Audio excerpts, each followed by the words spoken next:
नमस्कार मित्रांनो.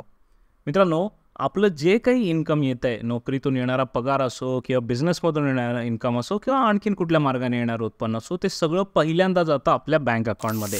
आणि म्हणून आपल्या पर्सनल फायनान्स जर्नीमध्ये बँक ही खूप महत्त्वाची गोष्ट आहे.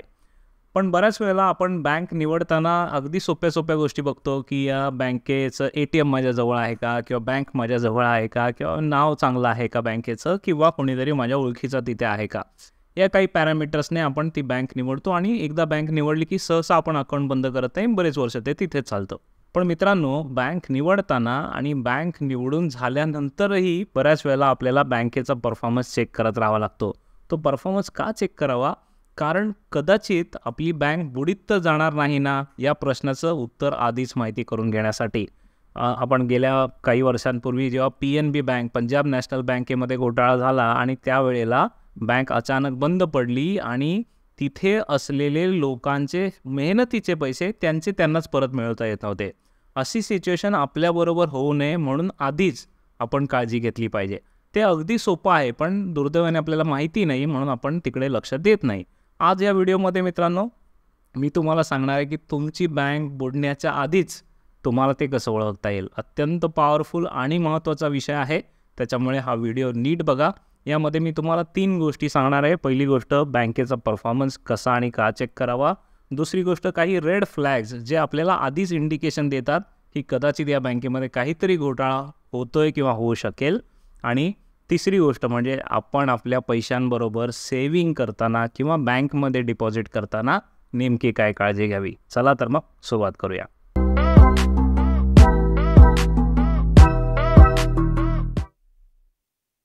मित्रांनो, सगळ्यात पहिल्यांदा आपण 3 मुख्य पॅरामीटर्स बघणार आहोत, जे पॅरामीटर्स तुम्हाला बँकचा परफॉर्मन्स दाखवतील. हे पॅरामीटर्स बँकच्या ॲन्युअल रिपोर्टमध्ये असतात, बँकच्या वेबसाईटवर असतात किंवा तुम्ही गुगल केलं तरी तुम्हाला ते मिळाले पाहिजेत. आणि अगदीच नाही कळलं तर बँकेत जाऊन विचारा. ठीक आहे. तर पहिला पॅरामीटर जो आपण बघत आहोत तो आहे NPA, नॉन परफॉर्मिंग असेट्स. बँकांचा मुख्य बिझनेस आहे कर्ज देणं. आता काही बँकांना ते कर्ज परत रिकवर करणं जमतं, काही बँकांना तितकंसं चांगलं जमत नाही. त्यांच्याकडे बॅड डेट्स असतात, चुकीची कर्ज, वाईट कर्ज दिलेली असतात, जी कदाचित परत येणार नाहीत. म्हणजेच या असेट जे आहेत त्या परफॉर्म करणार नाहीत, म्हणून त्यांना नॉन परफॉर्मिंग असेट असं म्हटलं जातं. बँकांना आपल्या नॉन परफॉर्मिंग असेट्स डिक्लेअर करणं गरजेचं आहे. त्याच्यामध्ये 2 प्रकारे करतात, ग्रॉस NPA आणि नेट NPA. आपल्याला फक्त नेट NPA लक्षात घ्यायचा आहे आणि तो 1% कमी पाहिजे, एवढं लक्षात ठेवा. 1% कमी NPA असेल तर ती बँक चांगल्या सुस्थितीमध्ये आहे, otherwise NPA out of control आहे असं तुम्ही समजू शकता. दुसरा रेशिओ जो आपल्याला बघायचा आहे तो आहे कॅपिटल ॲडेक्वेसी रेशिओ, CAR असं त्याला म्हटलं जातं. नावाप्रमाणेच बँकेकडे ॲडेक्वेट म्हणजे पुरेसं कॅपिटल आहे का हे हा रेशिओ सांगतो. आता जर तुम्ही बघितलं, बँकांचा बिझनेस आहे पैसे देण्याचा लोकांना कर्जाने, तर त्यांचं कॅपिटल जे आहे ते कॅपिटल जर कर्ज परत आलं नाही तर त्यांचं कॅपिटलच कमी होईल आणि त्यामुळे पुढचा बिझनेस, फ्युचर बिझनेस बँकांना करता येणार नाही आणि हळूहळू बँक बंद पडण्याकडे जाईल. जर त्यांचा CAR, कॅपिटल ॲडेक्वेसी रेशिओ रेंजमध्ये नसेल तर ती रेंज किती आहे? 9% ते 25%. या रेंजमध्ये जर कॅपिटल ॲडेक्वेसी रेशिओ आहे तर ती बँक सुस्थितीत आहे. तिसरा पॅरामीटर जो आपल्याला बघायचा आहे तो आहे प्रोव्हिजनिंग कव्हरेज रेशिओ, PCR असं याला म्हटलं जातं. आणि जर तुम्ही बघितलं, बँकांचं जे दरवर्षाचं प्रॉफिट असतं त्या प्रॉफिटमधला थोडा भाग बँका बाजूला काढून ठेवतात, प्रोव्हिजन करून ठेवतात. जर बॅड डेट्स आले तर, जर लॉस सिच्युएशन आली तर, जर वाईट कर्ज आली तर त्यांच्या अगेन्स्ट पैसे बँकेने बाजूला काढून ठेवलेले असतात. त्याला म्हणतात प्रोव्हिजनिंग. आणि या प्रोव्हिजनिंगचं किती कव्हरेज आहे त्याला म्हणतात PCR, प्रोव्हिजनिंग कव्हरेज रेशिओ. हा प्रोव्हिजनिंग कव्हरेज रेशिओ जेवढा जास्त तेवढा चांगला, पण किमान 70% जास्त असला पाहिजे. जर एवढा आहे तर ती बँक सुस्थितीत आहे, अदरवाईज बँकेचा PCR पुरेसा नाही आहे. हे 3ही पॅरामीटर्स आपल्याला बँकेची हेल्थ दाखवतात की बँकेचं काम जे चाललेलं आहे ते कशा प्रकारे चाललं आहे. जर हे पॅरामीटर खराब सातत्याने होत असतील तर तुम्हाला लक्षात येईल की बँकेचा परफॉर्मन्स काही चांगला नाही आहे आणि ही बँक बुडीत जाऊ शकते कदाचित. या व्यतिरिक्त मित्रांनो, काही रेड फ्लॅग्स पण आहेत जे आपल्याला ओळखले पाहिजे, जे आपल्याला आधीच समजले पाहिजेत. त्यातला पहिला आहे ऑडिटर रिपोर्ट. बऱ्याच वेळेला बँकांचे ऑडिटेड रिपोर्ट यायला उशीर होतो. हे एक इंडिकेशन आहे की काहीतरी गडबड आहे. त्याहून वाईट सिच्युएशन म्हणजे बँकांचे ऑडिटर तडकाफडकी सोडून देतात, रिझाईन करतात. जर एखाद्या बँकेच्या थर्ड पार्टी ऑडिटरने तडकाफडकी सोडला असेल तर त्याची बातमी नक्कीच येते आणि त्या बातमीवर लक्ष ठेवा. नक्की काहीतरी गडबड असल्यामुळेच अशा केसेस होतात. आणि आणखीन एक गोष्ट तुम्हाला ऑब्झर्व करता येईल ती म्हणजे बँकेचे जे हाय लेवल मॅनेजमेंटचे लोक आहेत ते जर तडकाफडकी जॉब सोडत असतील तेव्हासुद्धा तुम्हाला एक पुरेसं इंडिकेशन आहे की आतमध्ये काहीतरी गडबड आहे. त्या व्यतिरिक्त आणखीन रेड फ्लॅग्स बघूया. बऱ्याच वेळेला RBI बँकेचा कंट्रोल घेते किंवा आपला माणूस बँकेमध्ये बसवते. हे तर क्लिअर इंडिकेशन आहे की काहीतरी हिशोबामध्ये किंवा काहीतरी व्यवहारामध्ये किंवा प्रॉफिटेबिलिटीमध्ये किंवा बँकेच्या कंडक्टमध्ये काहीतरी गडबड आहे आणि म्हणून RBIने आपला पाया आतमध्ये ठेवलेला आहे. ओके, सो हा एक रेड फ्लॅग तुम्हाला लक्षात घेता येईल. अजून एक रेड फ्लॅग आहे तो म्हणजे निगेटिव्ह प्रेस. जर TV मध्ये पेपरमध्ये त्या बँकेबद्दल फार चांगल्या बातम्या येत नसतील तर लक्षात घ्या कुठेतरी आग लागली म्हणून आपल्याला दूर दिसतोय. ओके, ती आग कदाचित आत्ता दिसत नसेल पण इव्हेंच्युअली त्या गोष्टी होणार आहेत.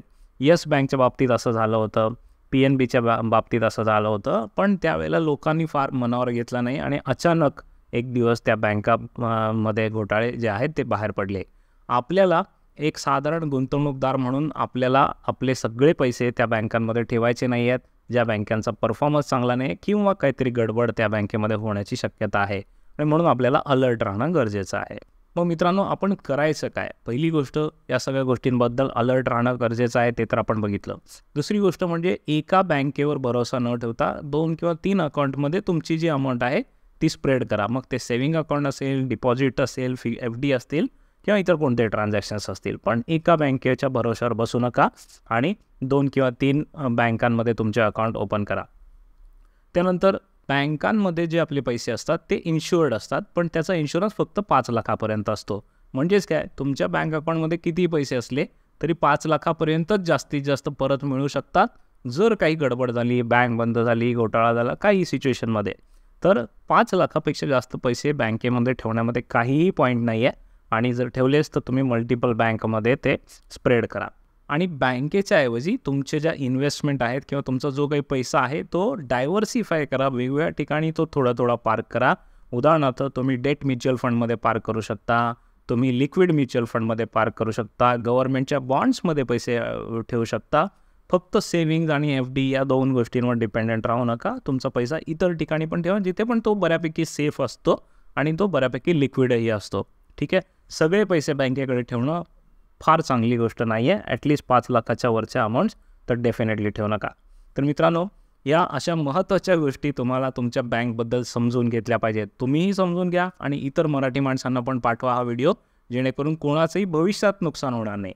उद्या जर कधी खरंच एखादी बँक बंद पडली, घोटाळा झाला, इन्व्हेस्टर्सना त्यांचे पैसे, अकाउंट होल्डर्सना त्यांचे पैसे मिळाले नाही, तर तुम्हाला हा व्हिडिओ नक्की आठवेल आणि तुम्ही जर तो वापरला असेल तर तुमचे पैसे सेफ राहतील हे नक्कीच. तर मित्रांनो, अशा प्रकारची अनेक महत्त्वाच्या गोष्टी आम्ही तुम्हाला नेटबेटच्या मराठी MBAमध्ये शिकवत असतो. हा MBA प्रोग्राम 18 महिन्यांचा आहे आणि हा सगळ्यांसाठी आहे. याच्यामध्ये कुठली वयाची अट नाही आहे, शिक्षणाची अट नाही आहे आणि हा ॲब्सोल्युटली फ्री ऑफ कॉस्ट सगळ्यांसाठी उपलब्ध आहे. यामध्ये आम्ही काय करतो, दर महिन्याला 4 लाईव्ह लेक्चर्स घेतो. त्याच्यामध्ये फक्त पैशाशी संबंधित शिकवत नाही, तर आम्ही personal development, business, management, technology, अनेक जगातील चांगली चांगली पुस्तकं आणि फायनान्स या सगळ्या गोष्टी शिकवतो. सोप्या मराठीतून शिकवतो आणि त्या तुम्ही तुमच्या घरी बसूनच शिकू शकता. तुम्हाला जर शिक्षण अधुरं राहिलं असेल किंवा अजून नवीन शिकण्याची इच्छा असेल, स्वतःमध्ये डेव्हलपमेंट करण्याची इच्छा असेल आणि प्रोग्रेस करण्याची इच्छा असेल, प्रगती करण्याची इच्छा असेल, तर हा नेटबेटचा MBA प्रोग्राम तुमच्यासाठी आहे. हा कुठल्या कॉलेजच्या MBA प्रोग्रामसारखा नाही आहे, तर हा मराठीतून डिझाईन केलेला लाईफ MBA आहे. तुमच्या आयुष्यासाठी महत्त्वाचा ठरेल असा हा प्रोग्राम आहे. त्याची लिंक मी खाली देत आहे डिस्क्रिप्शनमध्ये. त्या लिंकवर क्लिक करा, आजच जॉईन व्हा आणि आपल्या इतर मराठी मित्रांना देखील त्यामध्ये आमंत्रित करा. धन्यवाद.